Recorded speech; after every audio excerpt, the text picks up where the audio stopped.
Day 6 of the war between Israel and Iran, and things are escalating in the Middle East.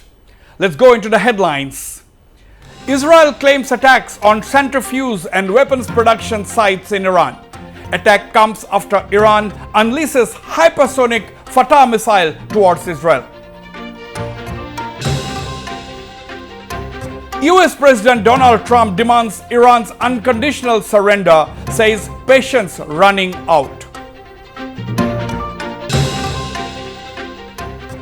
Israel continues strike on Iran's nuclear and military facilities, no end to escalation in conflict. Have complete and total control of the skies over Iran, says US President Donald Trump, turns Ayatollah Khamenei an easy target. And 224 killed since Israel began bombarding Iran on Friday, 24 dead in Israel, many injured in both countries. Well, let's break it down, what it means, the Israel-Iran war. Well, on 13th of June, Israel began a blistering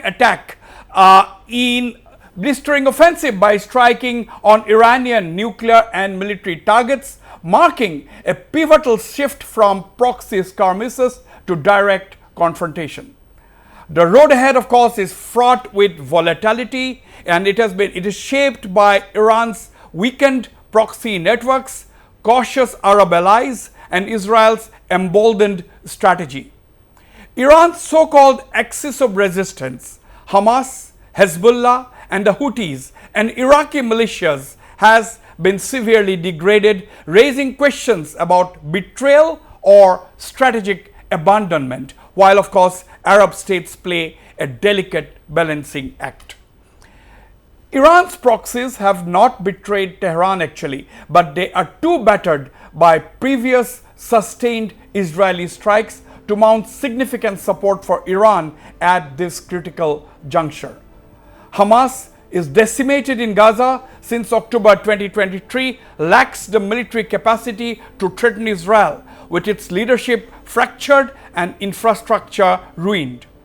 Hezbollah, on the other hand, once Iran's most potent ally, suffered a crippling blow in 2024, losing its leadership, including Hassan Nasrallah, and much of its missile arsenal to Israeli attacks.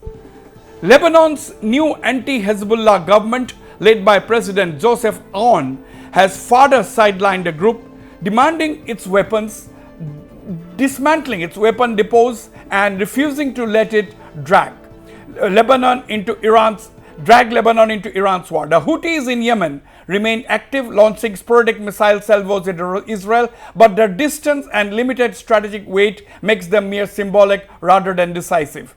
Iraqi militias like Katab Sayyid al-Suhada have signaled intent to respond, but are restrained by Iraq's government, which prioritizes stability and ties with the United States. This is not betrayal, but a collapse of capability, compounded by the fall of Syria's Assad regime in December last year, which severed Iran's key supply route to Hezbollah. Iran's Arab allies, primarily Syria and Iraq, offer little solace. Syria's new anti-Iranian government has aligned tentatively with Israel, cutting off Iran's logistical lifeline. Iraq, while hosting pro-Iranian militias, has actually curbed their actions to avoid US retaliation and domestic unrest ahead of the elections next year. Other Arab states like Saudi Arabia and the United Arab Emirates are no friends of Iran, but avoid openly backing Israeli strikes, fearing, of course, regional instability and Iranian retaliation, such as Houthi attacks on oil disruptions via the Straits of Hormuz. These states prioritize economic integration and quiet diplomacy, as seen in their reluctance to join Israel's campaign, despite shared concerns about Iran's nuclear ambitions. Israel, capitalizing on the moment of Iranian weakness, aims to permanently hobble Tehran's nuclear program and military reach. Its strikes, including the assassination of Islamic Revolutionary Guard Corps or IRGC leaders like Hossein Salami, showcase unmatched intelligence and air superiority. However, Iran's retaliatory missile barrages, though less effective, signal resilience, and its nuclear program, while receiving a setback, remains largely intact.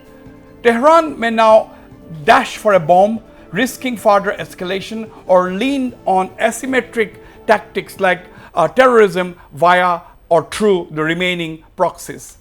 The conflict's trajectory hinges on Iran's response.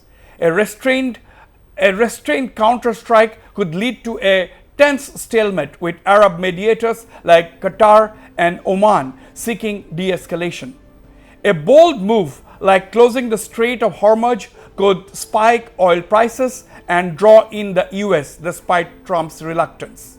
Israel's aggressive posture, backed by tacit US support, suggests it will exploit any Iranian misstep to reshape the Middle East security order, potentially isolating Iran further but risking a broader war.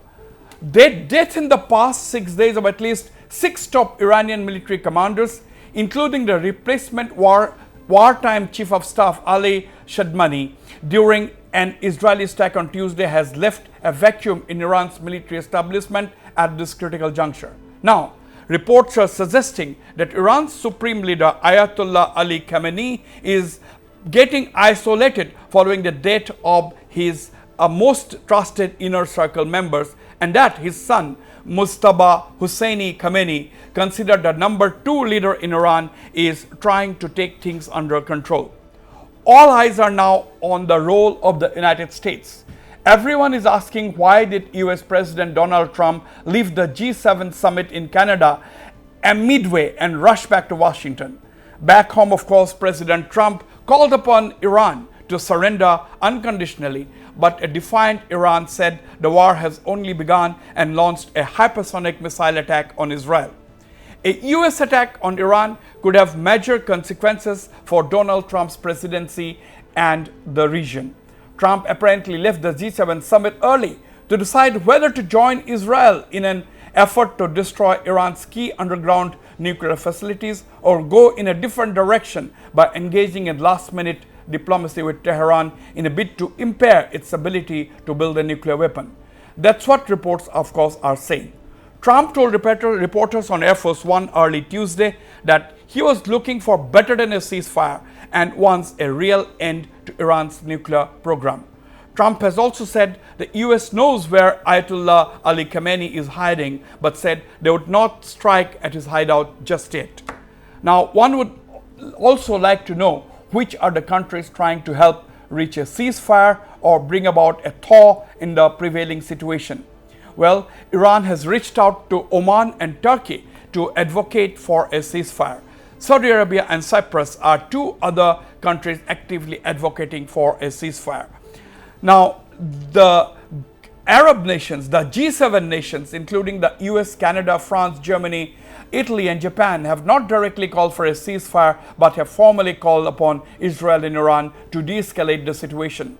Russia and China too have urged restraint and called for de-escalation. Oman has adopted a neutral stance on the war and has good bilateral equations with both the United States and Iran. Therefore, Oman has emerged as a key catalyst. Apparently, Iran has urged Oman to advocate for a truce through the United States, and is reported to have even said that they were ready to talk on nuclear issues provided Israel halted the attacks. Qatar has also adopted a neutral position, has also been approached by Tehran to advocate with the US for a ceasefire. The big question now is, will there be a truce, or will the war expand by dragging in other players into the conflict? Will the United States directly participate in the war, or will Washington pursue the diplomacy route?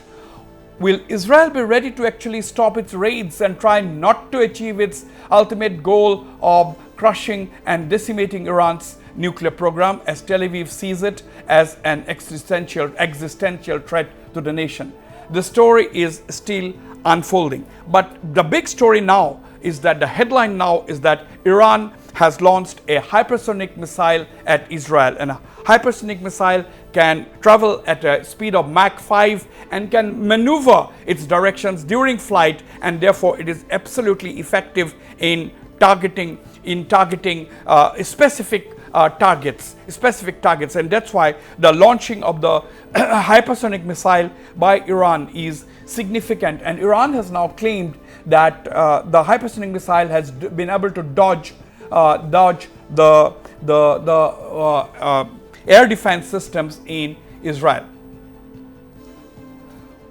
Now we are also getting reports that now the big question also is Israel facing a shortage of Arrow missile interceptors, and that has raised concerns over its capacity to counter long-range ballistic missiles from Iran. Well, according to a Wall Street Journal report citing a senior US official, the US has been aware of the issue for several months and has taken steps to bolster Israel's missile defense system by deploying additional US assets across multiple domains. Since the beginning of Operation Rising Lion, the US Defense Department has increased the number of missile defense systems stationed in the region. The story is unfolding. We are yet to know what unfolds in the days ahead.